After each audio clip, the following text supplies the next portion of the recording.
to a Republican strategist, a former chief of staff of the Republican Senate Conference, Ron Bonjean. You see him on TV all the time as a commentator and pundit.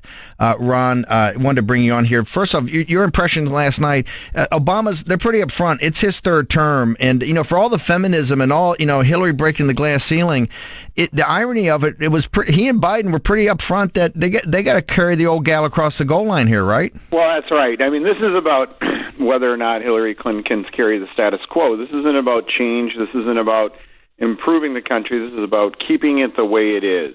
And most people are pretty angry about the way the country's going. And that's why Donald Trump won the Republican nomination. But Ron, if that's the case, last night on Obama's speech, it was all, as Churchill called it, sunlit uplands. I mean, it was like, I was saying, what reality is this guy dealing with? But he was painting a picture of a country at peace, a country that has got a booming economy. I mean, he was trying to be Ronald Reagan last night. Well, that's right. What he's trying to do is try to paint an optimistic vision of the country versus Donald Trump's vision of the country. Unfortunately, Obama's vision of the country isn't connecting with people because they don't believe it out there. They're feeling it. They're not. They're not feeling that optimism. And he's trying to keep it as a referendum on Donald Trump, not a referendum on his 8 years of failed policies in office. And Hillary Clinton is going to carry that torch once again if she's elected president. One thing before we skip to the Bernie Sanders and Ted Cruz, the kind of runners up and how they comported themselves in these conventions. Tim Kaine, and I don't want to be picking on Tim Kaine today because he actually is from the same neighborhood I'm from in Richmond, or at least when he moved there from, I think it was Wisconsin. Have you ever seen a guy with less command presence than Tim Kaine? Right. What's funny is I think like Tim Kaine is supposed to be Hillary Clinton's straight man, but I don't really know what that means because they're both very boring. He's even worse. It doesn't make any sense to me why, I get that he's from a purple state. He's a governor. I understand why she picked him for some of those political reasons. He's not going to screw up, probably. He's, not going to outshine her, which is a big deal. He's a safe bet. And I think that safe, boring bet isn't going to help her with the polls because this all emphasizes that status quo theme I keep talking about. It's like, let's just keep it the same. Everything's fine. Look, we got this great guy, Tim Kaine. Isn't he vanilla? Wonderful. No, that's not going to work. I don't think Americans are going to buy into it. Let's go to New Jersey and Diane. Diane in New Jersey, Breitbart News Daily. How can we help you, ma'am? Hi, I'm a first-time caller. Thank you for your program. I find it great. I'm a 50-plus-year-old professional from New Jersey.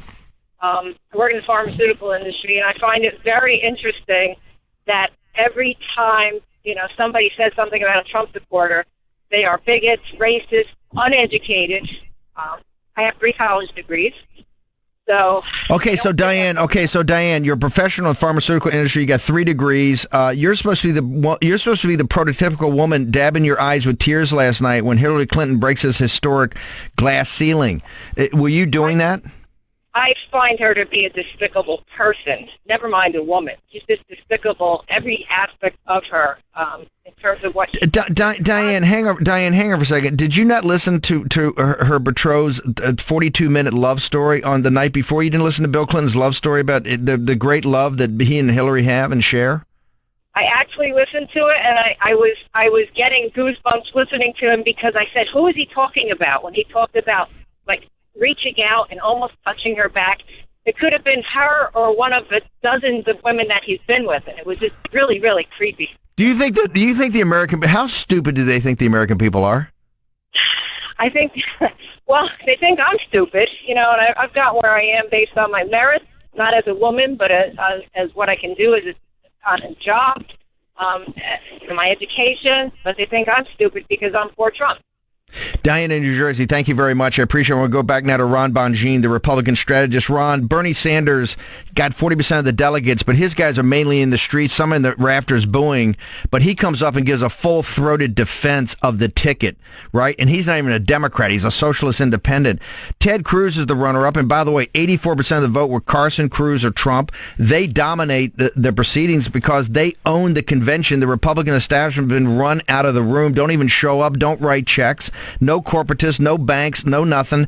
Ted Cruz shows up and, kind of spits the bit. What do you think that portends as the future for Ted Cruz? I think he has a very bad future ahead of him. I mean, right now he's only viewed favorably by 28% of his own party, compared to 68% who view him extremely unfavorably. Why was that? Going in, he had like 70% approval. He was the runner-up of this whole thing, and a guy that really is part of this anti-establishment movement in an anti-establishment time. Because we have a Republican nominee with Donald Trump, and someone like Ted Cruz is supposed to, if he's going on stage to speak, he's supposed to get behind our nominee. You don't stay in the bunk below. You get up and you fight.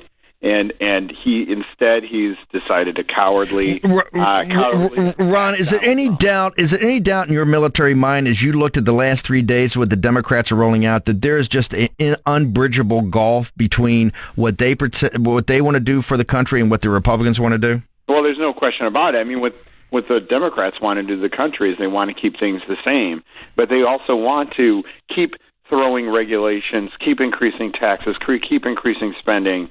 Republicans are saying that's enough, and that's why Donald Trump is our nominee. He's a wrecking ball to Washington. They can't stand it, and that's what this is about. That's what this fight is about.